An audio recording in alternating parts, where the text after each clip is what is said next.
Yo, yo, yo, what's up, everybody? It's your boy Isaac, And this is your boy Bryce. and we are brothers on tennis. And folks, we've come to the middle portion of Wimbledon 2024, our mid-fortnight. And Bryce, man, oh man, has it been a crazy Wimbledon or what? I mean, the ladies' side is just it's bonkers. Right. What has been your thoughts about Wimbledon and what you've seen on both sides of the draw? Well, it's been a good tournament. I mean, the number of five setters that they've had, the number of Americans that we've had in the mix, some really good matches. I also think upsets help make a tournament good and exciting as well. I mean, if the top seeds always are just making it to the end, then it's I don't know. But we have definitely had our share of upsets, and like you said, much more so on the women's side of the table than the men. But I think it's shaping up for a very, very nice second week. I agree with you. I think there's still some really good tennis left to be played, some good storylines. You always have that, that those one or two players that you kind of sneak through and you're like, what's their name doing in the draw at this Right. point? And we definitely have a good bit of that. So yeah, man, it's been a really great Wimbledon. I have been enjoying it. Of course, I got on my Wimbledon green. Note the hat, y'all. Merch, we got it. So Right. but yeah, brother, so with that said, where would you like to start our review? I would say let's start with the men since they're a little more straightforward. Yeah, And we can get into the craziness of the women later.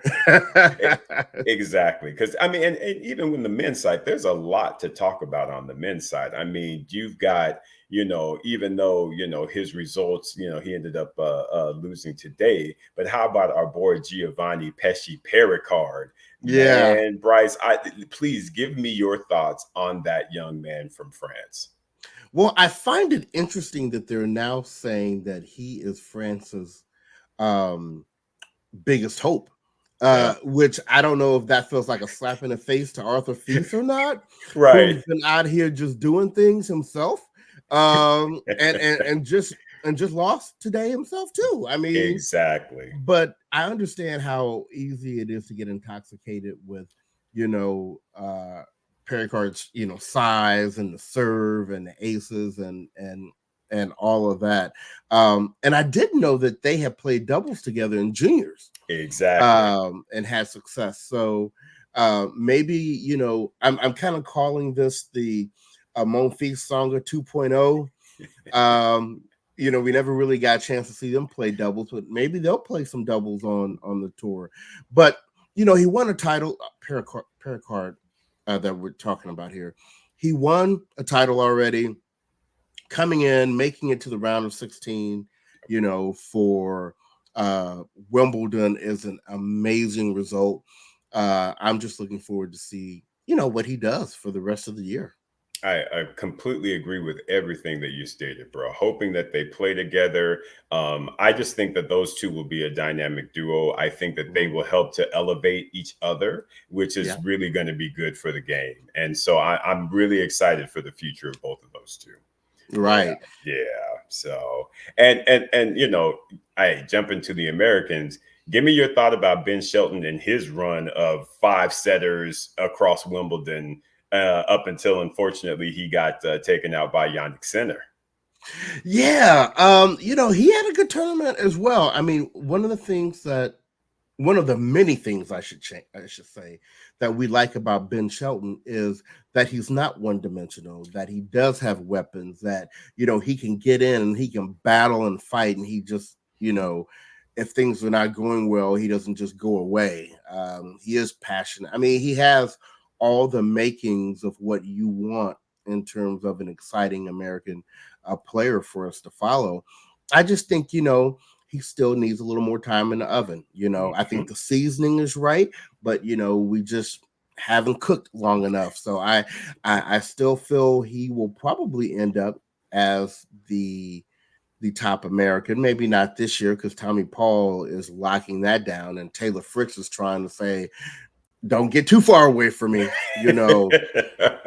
Um, Exactly. so although we don't have the Americans at the top of the game, you know, they're simmering right Yeah. there Yeah, underneath. there's some good excitement there, Bryce. And the one thing that I would like to say about Ben is that I agree 100% with what you said, and I also think that Ben is just playing Ben tennis right now. I don't Hmm. know that they've gotten to that point where he's really going to start. Okay, here's what I need to do to win Right. these to win a Grand Slam. I think he's Right. out there trying to still figure out. Okay, here's how I want to play. Right. Here's my plan A. Here's my Hmm. plan B. Because you need those different game styles in order to play. I know the announcers have been getting on him about not always, blasting his 140 plus serve. I think it's because he again is trying to play with variety because he doesn't want to be a one trick pony. He knows he has Right. that big serve in the tank, but he's really trying to play different ways, in my opinion, to really formulate how he's going to play and what he can depend on going forward in the future. So I love honestly what I'm seeing with Ben Shelton. I really, really do. And of Yeah. course, Yeah. we'll talk about the other two Americans, of course, like you mentioned, Fritz and Paul, because they're doing good things. But bro, one last thing before we start Mhm. doing our draw thing. Give me your thoughts about what you saw from our boy Francis Tiafo. You know, I'm glad he showed us some strong tennis because I don't know if we talked about this before when we last recorded, but when he went out there and he made that statement in the press about, he had been losing to some clowns, that wasn't his best moment. Right. Talking about his colleagues as clowns. Look, like they've always said on the professional tour, on any given day, anybody can win because guess That's what? right. They are all good. They're all good. Everybody good. The Shown up. 250th ranked person is a good ass tennis player. Exactly. So I'm sure Jill Smolder wasn't excited about seeing that. But, the best way to kind of get over maybe a little verbal slip up is to get out on the court and remind people, of the game that you have. And the match with Alcaraz was, Alcaraz had to step his game up to play. And that's the thing that we always say about Alcaraz. That's the differentiator. But I Yep. mean, like on any given day, he's just right there with everybody else. But he has when he needs to, he has this additional gear he can go to that many of them don't, you Right. know. And that's what he did in that fifth set. He was like, okay, it's fifth set. We got to make a decision here. Okay. Thanks, Tiafo. This has been fun, but BB, bye. Bye bye. And that's literally what you heard as the road runner's little beep beep and it's gone because he runs that Mhm. fast. Right. It was a great match. And I do like what I saw from Francis. And I'm Yeah. hoping that he can manifest that into good tennis going forward. Right. Hopefully he's got, those things with his camp. Hopefully those things are getting worked out. But I do like what I saw from him from this Wimbledon showing. So kudos, Francis, and hopefully you'll be able to keep that going in the summer hard courts as well as the U.S. Open. Right. And let's not miss out on, um, getting the opportunity to see Andy Murray play Yes, yes, that final match at Wimbledon yeah, with his brother Jamie. yeah. And although they weren't able to get the W, it was a great farewell. And the crazy thing was, he wasn't even expecting for that to be his farewell because he was expecting to play with Raducanu Yeah. until she was like, "Don't nobody care about your farewell. My ankle tender. So so I need to rest this a little bit before I go get stolen by Han Solo. Whoever she was gonna be playing. Lulu soon. Lulu soon. Yeah, Lulu was like, girl, am I scared of you? Yes, sir. But Bryce, on a serious note, though, that was surprising to a lot of people. In fact, they even showed a post where I can't remember who put it out there, but even Judy Murray responded and was like, "Yeah, astonishing." So, Mhm. so this took a lot of people off guard, and I feel Right. like it kind of hurts the Raducanu brand a bit, It um, does. because really and truly, if you commit to somebody to play mix, and I mean, and we've seen this I hate to bring about, a certain someone Djokovic at the Olympics, but Right. when you commit to somebody to play, especially that this is pretty much going to be their last, tournament, and it's Andy Murray at Wimbledon. I, Right. I don't care what your ailment is, you get on the court. You get on the Right. court. You get on the Right. court. And so Right. I just feel like that was a bad move in the whole sense, brand wise, everything, because people are Right. going to remember that about her, that they Yes. kind of took that chance away to see him for pretty much probably the last time. Even if she went out there and couldn't play well, it's like, whatever, Right. just get out there. Just get Right. out there. Right. Right. And I wish there was some way that they could have replaced her. Right. Right. But I know that Ash Barty has come out and said, if Andy wants to next year, come play mixed doubles with her in the invitational tournament there. Oh, that would be cool. So That's we'll see nice. if he Yeah. does or not. But Yeah. Hopefully he will, because like I said, Andy, I've grown to really, really like that yeah, guy. I mean, yeah, I think anyway. So so a good ceremony. And I'm gonna tell you what, that was a beautiful ceremony. it At the was. end, I know they talked about everybody, he went around and hugged everybody. But I'm gonna tell you what got me was when he hugged Jamie Murray and they had that Oh, long yeah, embrace. I was yeah, just like, the whole brother thing just I was just like, right. that was like, all right. Right. No, I feel you. It got me too. It Yeah, really that did. was good. That was good. So lots going on, folks, at Wimbledon on the men's side of the draw. So Bryce, we typically talk about quarters on. We kind of Right. measure up with how we predicted. So let's talk. How are things going prediction wise for you? Well, I nailed 5 of the 8. Nice, very nice. The 3 that I missed were we know Sinner is going to be playing Medvedev.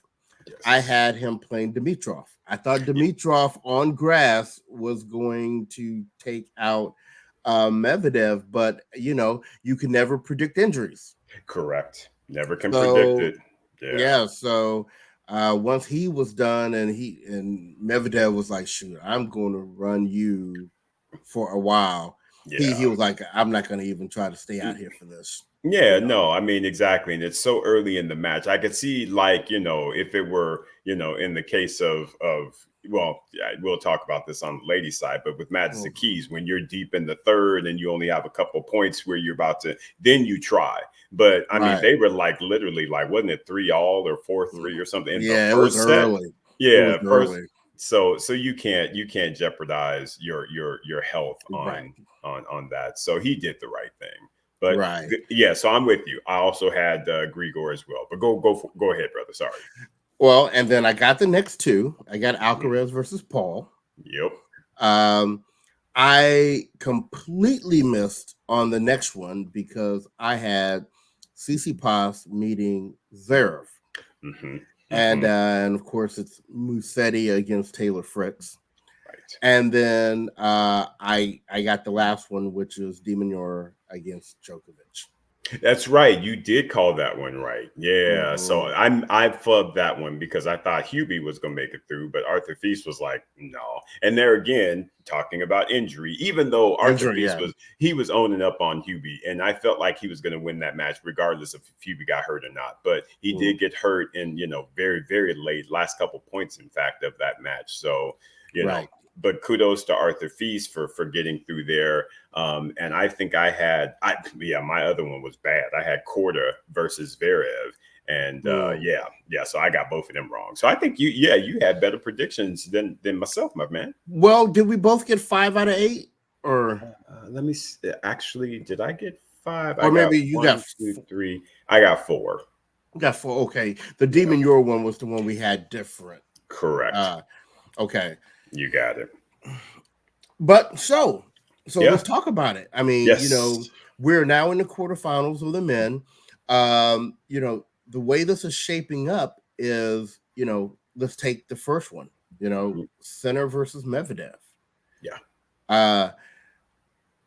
Does Medi have a chance against Sinner?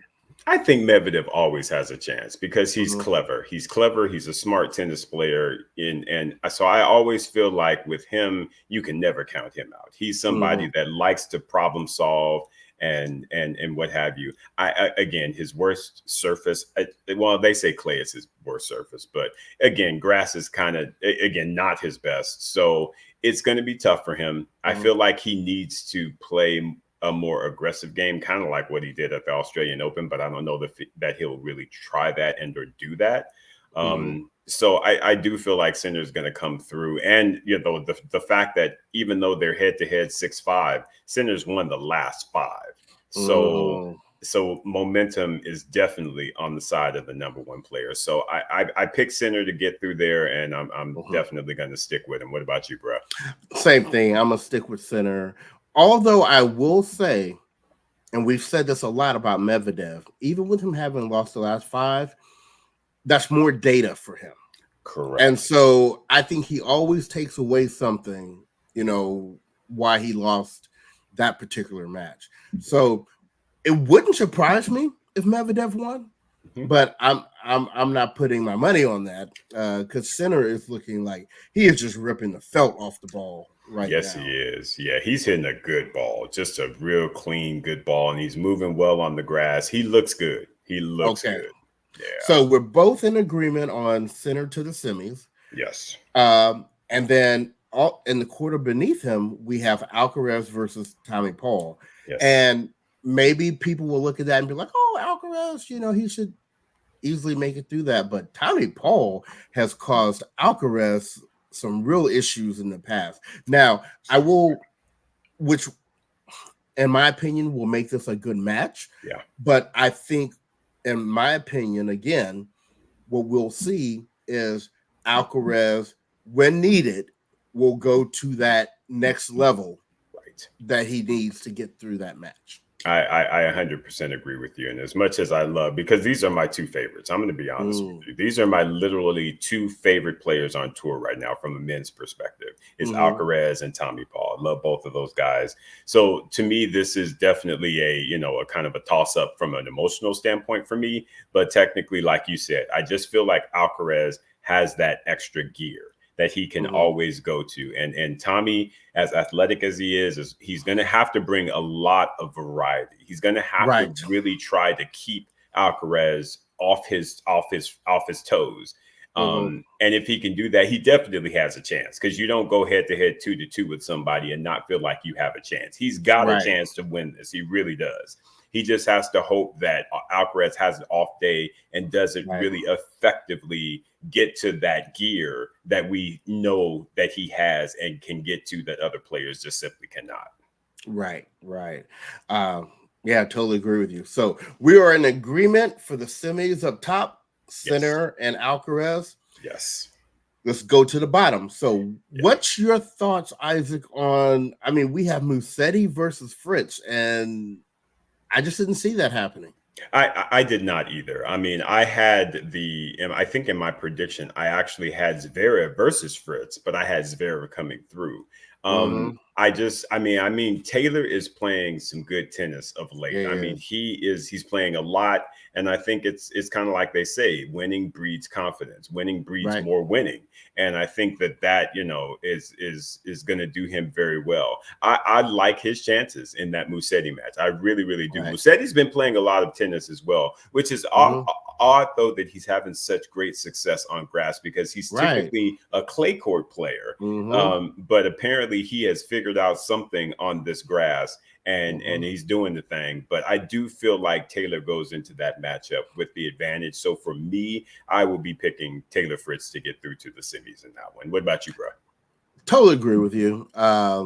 Yeah, I just think even if you look at their style of play, I mean, Taylor's style of play is much more suited to the surface, even with Musetti having been, effective getting to the quarters. I just think this is the end of the road for him in Yeah, terms of 2024. So I agree. I expect for Fritz to make it to the semis there. Right. Now, and then Isaac, we have the last quarter. De Minaur Right. versus Djokovic. Well, and I think isn't that the one you predicted? Because you had that one actually predicted, and I think you had Demon taking out Novak, right? Yes, I felt like from the start that this might be a breakout tournament for Alex de Minaur. Mhm. And I this is going to sound really bad, but I actually think it's good for him that Katie lost early. Oh, okay. Well, yeah, So, yeah, so that all of his focus can be kind of right on this.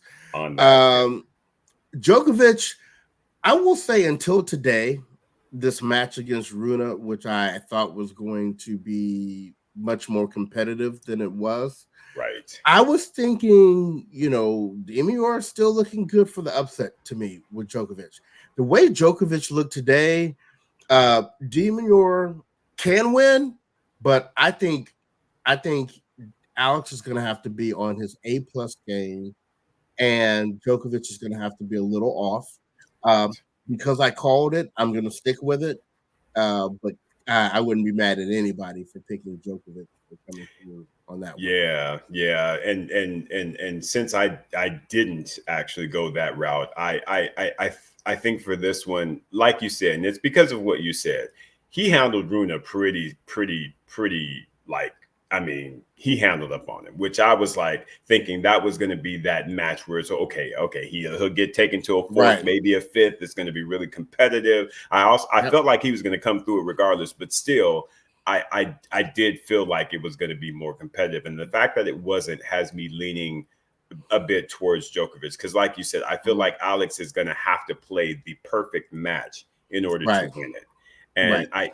I yeah, I think I'm going to have to lean with Djokovic on my pick there, which I think So is what I picked anyway. probably right. Yeah, So I picked him over Hubie. That's right. so we agree on 3 of the 4. Yes, yes. Um, where do you take it from here? Who are the finalists on your? Yeah, so I think the top stays the same. I think the Mm, top is Sinner Alcaraz. I picked Alcaraz to go through, and of course, mm. I picked Alcaraz to win the title. Okay. And I don't change that regardless of who's coming through on the bottom. Mm-hmm. I guess my change on the bottom would be I think that it's going to be Fritz versus Djokovic. And I Okay. do feel like, Mhm. and as much as I want to go with Taylor Fritz, unfortunately, looking at the history that he's had with Djokovic in those matches, he's just really had a difficult time just getting over the finish line because he's had, again, we had remember the torn guts in Australia. He played him at the U.S. Open and had Hobiscuit City. It was 2-2-2. So I just don't know that I like that Taylor Fritz Djokovic matchup, even with Djokovic and the knee. Right. So I think I'm going to have to go with Alcaraz Djokovic, and I'm still sticking with Alcaraz. How about you, brother? We're very similar. I'm sticking to what I picked as well. If Demon gets to Djokovic, I think he matches up very well actually against Taylor Fritz. So I would expect for him to get through that match, and then Alcaraz still the eventual champion. There So we go. whatever needs to happen underneath here, Alcaraz as the final champion, right? Exactly.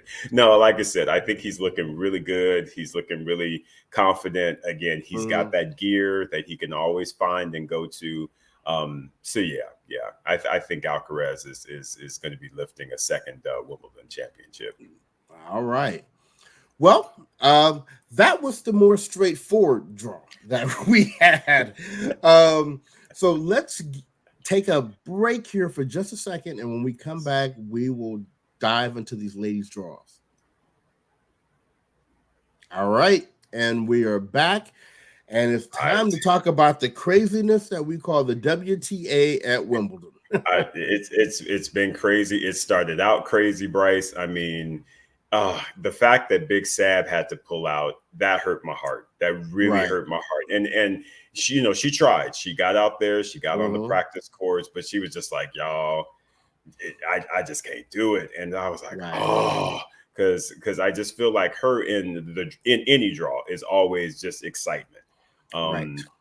So that one was definitely a tough one to to think about. But Yeah, Bryce, what were some of the other standout things that you saw as far as just that first week on the ladies' side? Well, the first thing that stood out to me was that the defending champ, Vondrousova, got took to the woodshed and Right. got caught her early flight uh, back home. So somebody's going to be dropping a lot of points. A lot of points to go from winning, which is 2,000 points, to losing in the first round, which you get 1 point. Right. Yeah, I would be. I don't even know if she stays in the top 20. I'd She be might not. surprised. Yeah, I'd be surprised if she were somewhere in the 20 to 30 range after She, this. yeah, it might be tight on her. Yeah. Of course, it was great to see Osaka again. She continues to make good progress. She got a first round win, and then, fought valiantly. Yes, yes, I agree with you. Anytime we see Osaka, out there playing, I just Mhm. it just makes me feel good. And so, like I said, it was a tough battle for her, but I still feel like all of this is just simple reps for her to get to the hard courts, to get to the summer hard court season and the U.S. Open. So again, folks, do not be surprised if you see Naomi in the late stages of the U.S. Mhm. Open this year. I totally agree with that. Yeah, Well, it's not really a surprise because we follow tennis, but yeah. for those that don't follow it as closely as we do, y'all, Putinseva's having a career year. Yes, she is. Come on, speak on it, brother. She really is. She's playing real solid tennis, and then to take out Swiatek. I mean, even if it is on grass, I mean, still Swiatek is a different class of player, supposedly, Right, right? right, exactly. So that was a huge win, but she's been winning all year. I mean, she may not be racking up the titles, but she's getting deep in draws. So Exactly. And the way she did it, Bryce. I mean, the fact that she lost the first set 6-3, and then mhm, was like, she reversed Iga and was like, I'm about to open up the bakery today. And yep, here is your breadstick, here is your hoe biscuit. That to me was very, very surprising. Because yep, that you don't typically see anybody giving or opening bakeries on Iga. right. Kudos to Putin Saver. Yeah, I give her love. And then also, I will also say, I haven't been the biggest fan of Raducanu, uh, Hmm. but I must admit she looks good, and I see the potential in her game. She's got mad variety, and she's athletic, and I think she just needs somebody to help her to kind of get it all together. And I'm not saying she's a future number one or anything like that, but I do think she could be low end top 10 potential. I I really agree. do. I absolutely agree with you, Bryce. I like what I've seen from her throughout the summer. Like you said, her game looks really good. I feel like she is going to be in the mix. And let's not forget, folks, Raducanu is like either 20 or 21. I think she's Right. 21 because Coco's Mhm. 20. So, I mean, this is a very young lady. She's had to work through a lot of decision making and stuff that, Mhm. so she just needs to mature. And I think that that's Right. what we're seeing is that level of maturity starting to come in. So, yeah, I definitely see her being a factor in future Grand Slams. That's for sure. Right. Yeah. So those were some of my highlights. I mean, did you have well, and I'll add one other. And I know we're Yeah. going to talk about her because she's still in the draw. But who Yeah. else is having a career year is Jasmine Paolini. And she's out here telling you, I don't care what the surface is. It This don't forehand matter. is this forehand is strong, This you forehand is know? strong, and although I am pocket size, I can get it done. And she is playing some fantastic tennis, Bryce. Of course, we love us some Mhm. Jasmine Paolini. Yeah, She's just awesome. Love the smiles. She's the dimples winner every day. right. And yes, I am extremely, extremely happy for her and the tennis that she is playing these days. It's really, really Right. good. The Mhm. only last thing I wanted to throw out there was Mm. again, someone having a good run is Miss Fitalina, and she took out who I picked making it to the finals, which was Ons Jabeur. And I feel on that one, Bryce, there's going to have to be some real heavy thinking in the Ons Jabeur Mhm. camp because this is her best surface. At least I think so. And the fact that, she's coming off of a finalist run and got taken out in what was it? I think it might have been the third round. So that's tough. That's tough. Well, and add to that the fact that Sakari is no longer with David Witt, and but you know what? Results ain't changed.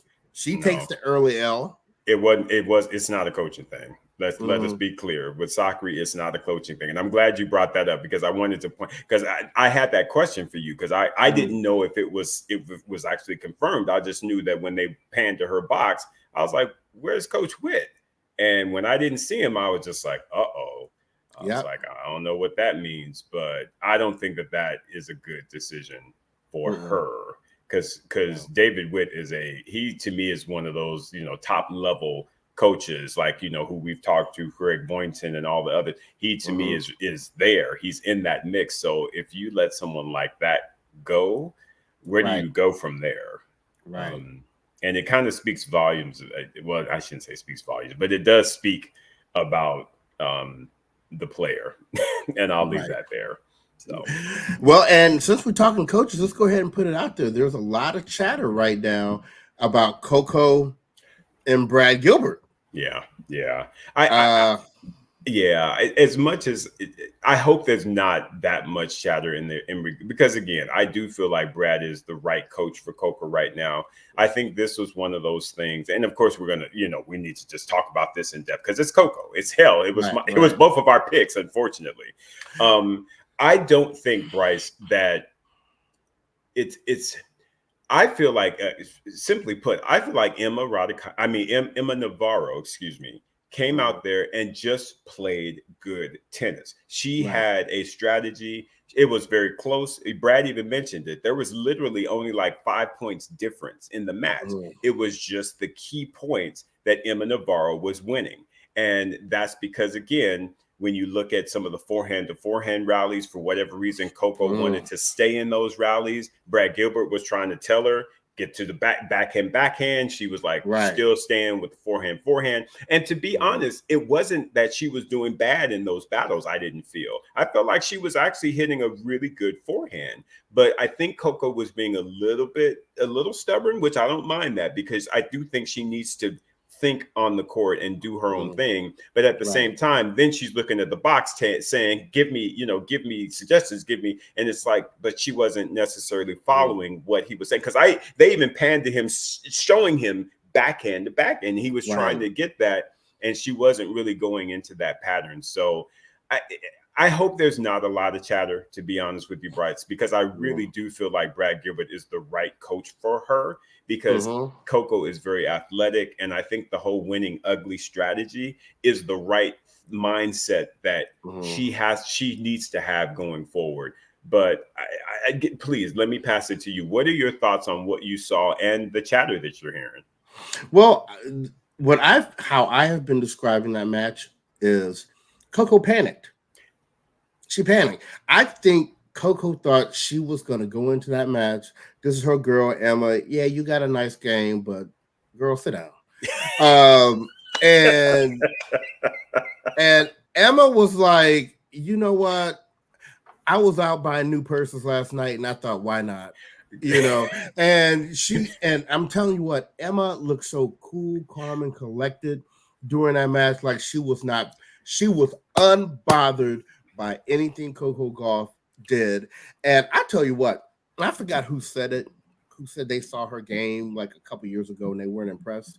I was the same way. I used to see her at her daddy tournament, because I was the only tournament she could ever get in, because she got the little wild card.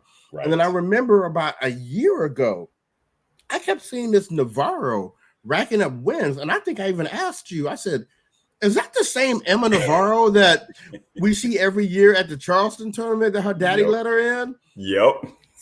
Look, whatever she did, because you know who she reminds me of actually right now? She reminds me of a healthy Mahova. Yeah. I'm not mad at that. Yeah, and a healthy Mahova is dangerous. And she's got a good serve. That forehand got some strength. That backhand ain't no punk. She can handle herself at the net. She's very, very cool under pressure on big points as Coco. And I mean, look, yeah. I think she got top 10 potential, actually. Oh, I'm going that far.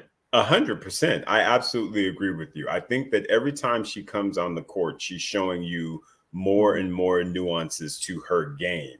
And the fact that, like you said, I think upstairs, everybody discounts the what it takes. Because I look at somebody like a Rabakina. She's just a silent killer. She ice queen. She's like, I don't need all that emotion. I'm just trying to play good tennis. And that's what I see in Emma Navarro. But Emma Navarro is she's just like, look, I'm out here to do my job. I want to be the best at it, and that's what I'm going to do. And she went out there cool, calm, and collected, and was like you said, bro, she went out there with that attitude. I am not trying to be bothered with you.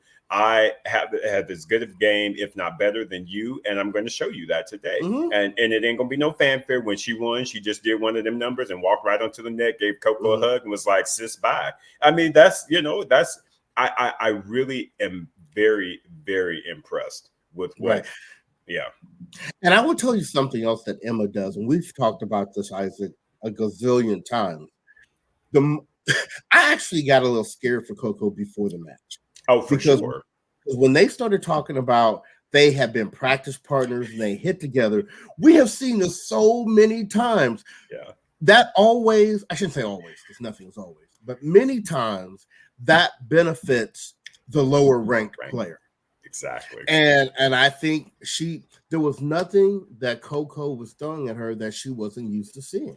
Right. Exactly. Which is the reason why I wish Coco had used a little bit more variety. Again, the winning ugly strategy. I don't feel like she went to that enough. I feel like Emma was bringing out drop shots and she was pulling her into the net and just doing a lot of things that were making Coco uncomfortable. And Coco wasn't doing that back to her. At least she tried, but she just wasn't executing. Because I remember she did a couple of drop shots and I was like, was that a drop shot or a lob? It was just not executed well. And again, I think it goes back to the point that you made. Coco panicked. And I'm gonna tell you this, Bryce. I was talking to, even before when I saw the matches going into that one, and I was looking back over my prediction, I was talking to a common friend of ours, Cedric, and I told him, I said, this match makes me nervous. I said, if Emma plays Coco, this makes me nervous because I said, I feel like Emma is not going to, she's going to go into that matchup and be like, hey, I'm Emma, I'm gonna do me, and that's exactly what she did. So hey, I feel like it's learnings for Coco. And again, I go back to that point again, the chatter. I hope that that's all it is just chatter, because I do not think that her and Brad Gilbert need to split, especially over this one result. I just feel like there's so much more for her to learn and grow from him. I mean, Brad Gilbert has coached greats. He's coached Andre Agassi. He's coached Andy Murray. He's coached Andy Roddick. I mean, those, come on, those are Hall of Fame names right there. You just don't dump a coach like that because of a result here. So just my thoughts. Right. No, I agree with you. Yeah. So, well, let's get into these crazy results and start going down. I mean, I only nailed 2 of the 8. Okay, so we're talking quarters. I got 1. I got 2. We probably have the same 2. Well, no, because I remember we had the whole discussion around Keys and Paolini, because I had picked Paolini and you had picked Keys. But never again. Truth, but you know what, Bryce? Never again. You what. Let's talk about that match, though, Bryce. Let's talk about it. All right. Because I'm gonna tell you what, that match actually was a hell of a lot better than I even thought it was going to be. I mean, it really was. It was a great match. I think that Paolini came out and she was just like, ain't nobody scared of you. I'm low to the ground. I'm about to do this. And she was playing some outstanding tennis the first kind of like set and a half. I should say the first set, because Madison towards the end of the first set started finding her rein, started then, pulling the trigger, and she got up big. I think she got up on her 5-1. And then all of a sudden, I don't know if nerves kicked in or what, but Paolini was like, hold up. Right. I can still come back. And she did just that. She came back from 5-1, took that thing into a tiebreaker. And at that point, I was like, Madison's done, because mentally. But then Madison decides, okay, wait a minute, I'm going to step back up and I'm going to get this tiebreak on, and played an outstanding tiebreaker to then take it into the third. And I feel like the third was back and forth. There was a couple breaks here and there. And then, unfortunately, she hits the shot. She's up at that point, because I believe she was up a break at that point. Hits the forehand, comes down, lands a little awkwardly, pulls the muscle in the groin or something like that. I just felt like, I don't feel like that was a bad choice, Bryce, because again, Madison played really, really good tennis to fight back and take that into the third. I honestly felt like she was going to take that match, and she would have, I believe, had she not gotten injured. Well, two things. First of all, I looked back over my sheet. I only got one of the 8, so I didn't get 2. Sorry. But I think a lot of it came down for me is I underestimated Paolini's game on grass. Yeah. And I felt like the surface was going to make such a difference that Keys really had the edge. And I didn't think Paolini was going to even be competitive against Keys on grass. Hard court, clay, indoors, different story. But but I have to keep remembering, you know, grass is not the grass I grew up watching. Right. You know, it plays much more true, like hardcore or surface than, like back in the day, it was like if you didn't have a big serve and was owning the net, you weren't going to win on grass. Correct. But so anyway, so don't be mad at yourself for that pick, because like I said, I feel like she played a really, really good match. But like you said, Jasmine Paolini got out there and was like, it's just confidence. It's like we talk about, when you are winning breeds confidence. And I feel like Jasmine Paolini is ridiculously confident right now. Oh yeah, gotta be. Yeah. So let's start talking about these results that we didn't pick. So exactly. You know, in the top quadrant, we now have in the quarterfinals Ostapenko versus girl, where you been? Krejcikova. Right? Bryce, help me understand that, because Krejcikova is a clay courter. She got a Roland Garros title. So what's she out here on grass trying to do some things? Please help me understand that. I never would have picked her to make it to this point. And her putting it on Danielle Collins today? I had Danimal, of course, coming through, because I had Danimal. I think I had Danimal taking out Iga, if I recall correct. Yep, I did. My quarters were Iga versus Danielle, and I had Danielle making it to the semi. So the fact that Krejcikova took her out, I was like, what is going on? Yes. Crazy. And Ostapenko is the type of player in her section of the draw. If it opens up, she gonna beat the people that are left in there, you know. So the moment I saw that Swiatek was out, I was like, Ostapenko is going to come through that route. And I still wonder if that wasn't in the back of her mind when she got stolen by Putintseva, because Ostapenko had won by that point, and so you knew who you were going to play in that next round. So you never know. And again, folks, if you don't know, Ostapenko is 4-0 on Iga. So, you know, Iga, like I said, she is number one. She is a champion. Don't get it twisted. Right. But she knows those players that are very dangerous, and Ostapenko is one of those for her. Right. Yeah. But crazy. Yeah. So moving to the next quarter, the one constant that we had was Rybakina. Right. And I think we did pick her coming in over Kalinskaya. So that was to form. But like you said, I did not pick. I mean, I had actually picked Pegula, especially with her having won the tournament coming into Wimbledon. I was like, okay, clearly she's going to make the quarterfinals. Right. But, you know, with Svitolina taking out Jabeur and Pegula, did she lose first round? Either first or second, one of them two. She lost early. It was super early. Yeah. I'm super excited for Svitolina. You know, we love her. Absolutely. So I tell you what, Bryce, I mean, this could be one of those Wimbledons where, again, even though the odds makers are talking about Rybakina, I feel like that pressure is not going to be good for her, because Rybakina is like, she's like under the radar. She don't like nobody talking about her. You know what I mean? She's just kind of like, and I feel like that may end up negatively impacting her. And like I said, that's why I actually had Ons Jabeur taking her out in this round, but Ons Jabeur didn't make it that far. Svitolina did. So yeah, man, this is going to be this is going to be an interesting way that this draw plays out. That's for sure. I'm going to tell you what, as much as I like some of these other ladies in the draw, I really want Rybakina to win, because it really saddened me when I heard her talk about, she felt like she didn't even really win Wimbledon. Because she didn't get the points, you know, it was all the controversy around it. Yeah, she got the fat paycheck and her name is down in history, but she didn't get everything that comes along with when you win Wimbledon. When you win Wimbledon. Exactly. And I really want her to get this, because it'll legitimize for herself. Yeah. You know, having won it.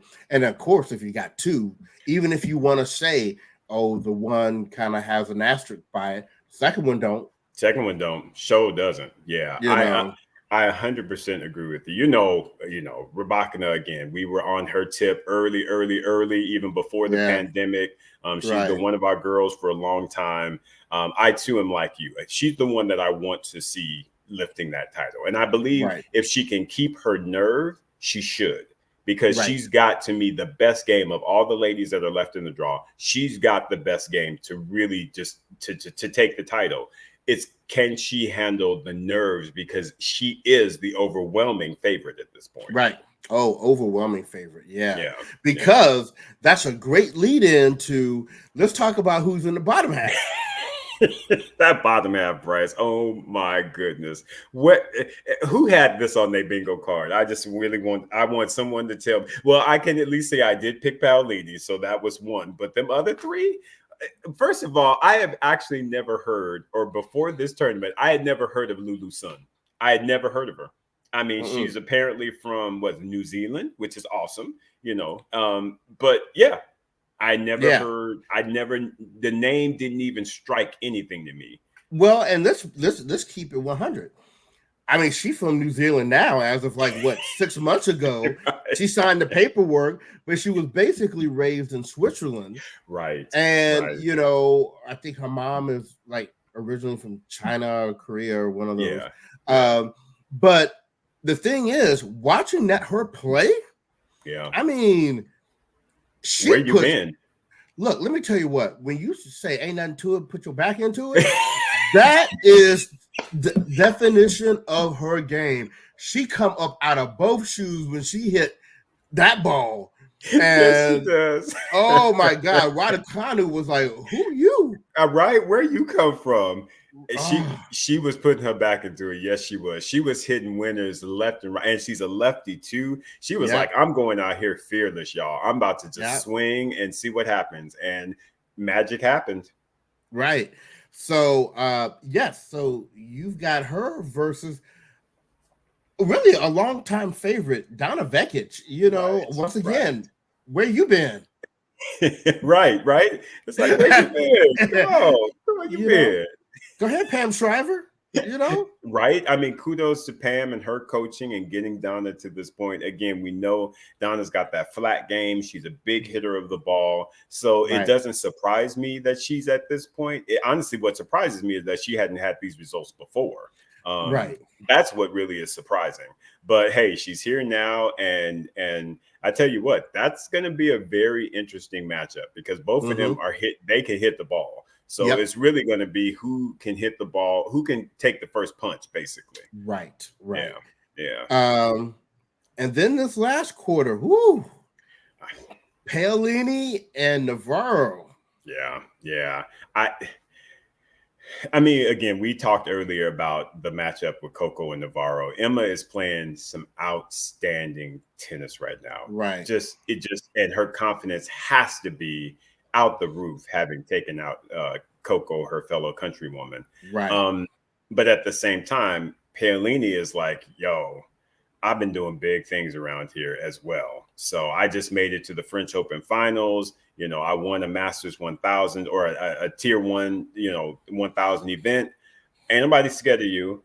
I don't honestly know which way to go on this one because my gut tells me, Emma Navarro, because again, she's just playing at a level that's just like, dang. But then Paolini, though, I mean, there's just the scrappiness about her. And again, I always have to factor in those dimples. So it's just like the dimple factor. I honestly don't, at this point, I literally don't know who I'm going to pick on that particular matchup. What are your thoughts on that one, bro?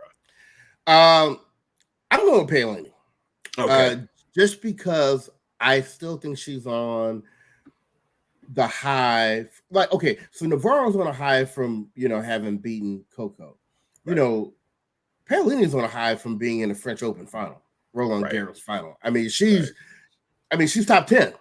Yeah. And I just feel like she's a little more battle tested than Emma. I think it's going to be a great match. I can't wait to watch it. But so as a matter of fact, this is what I say. My call for the semifinals is Ostapenko takes out Krejcikova. Okay. Rybakina takes out Svitolina. Okay. Vekic takes out Lulu. Takes out Lulu. And Paolini takes out Navarro. What are yours? Oh goodness, this is a tough one, Bryce. Okay, so I'm with you on the Ostapenko Krejcikova because again, I just feel like Ostapenko is really going to be able to hit through Krejcikova. I do agree with you. Rybakina will take out Svitolina, even though I love Svitolina, but again, really love Rybakina for what you mentioned. At the bottom, I'm going to go with Vekic. I think that there was a nice run by Lulu, but I think Vekic is going to take her out. Right. Bryce, I'm gonna go with Navarro. I'm gonna go with Navarro because I feel like something special is happening right now with her. I really do, and I'm even one. See, we ain't quite there to the final pick, but I'm telling you what, I'm wondering if she isn't going to potentially raise this title. I'm really wondering. Well, let's take it there. Okay, so those are your semifinal matchups. Who is Navarro then playing in the final for you? I think she plays Rybakina. So that's going to be my final. I'm calling Rybakina versus Emma Navarro. And you know what? I'm just going to step out there and do it. I think Emma Navarro is going to win Wimbledon. Wow, and that would be amazing. I would be so happy for her. Now I'm gonna go the other way. I also will have Rybakina in the final, but I'm gonna have her facing Paolini. Okay, gotcha. And I hate to say it, but I'm gonna have Paolini have to take an L for the second major in a row. But here's the beautiful thing. I would be totally fine with Navarro winning, with Paolini winning, with Svitolina winning, with Vekic winning, with Rybakina winning, hell, with Krejcikova winning. I was about to say, I ain't mad at Ostapenko. I would not be mad with Ostapenko lifting Wimbledon. I wouldn't be, honestly. No, I just don't know if I can fully get behind Lulu at this point. No, but really, the other 7. Yeah. I would not have an issue with it. I wouldn't be like, oh, they won. I really wouldn't. I would be happy for them for different reasons, like you said. So, yeah. On the men's side, I would have some, they won. But on the women? Exactly. Yeah, because now that Coco is, out of the draw, it's kind of like, everybody else is like, go for yours. Go for it. Do what you need to do. Get that W. Sure. Right. Oh my gosh. So, well, that's where we're at, Isaac. We've got another good week of tennis here going on, but I think this is shaping up for a good Wimbledon final weekend this upcoming weekend. I agree with you, brother. Still lots of great tennis to come. I'm excited about what we're seeing. And again, who is going to, have the confidence to lift that trophy. That is going to be fun to see. Well, everyone, look, enjoy watching us. We will be right back here next weekend, or next Monday or whatever, or Tuesday or whatever day it is, to talk about the final results. But whatever it'll be, this will have been another really good tournament this year. So, Isaac, any final words? No. I think we covered it, brother. I think we are good. All right. Well, everyone, have a wonderful week. Enjoy the tennis. And on behalf of the podcast, this has been your boy Bryce. And this is your boy Isaac. And we are Brothers on Tennis. Everyone, stay well.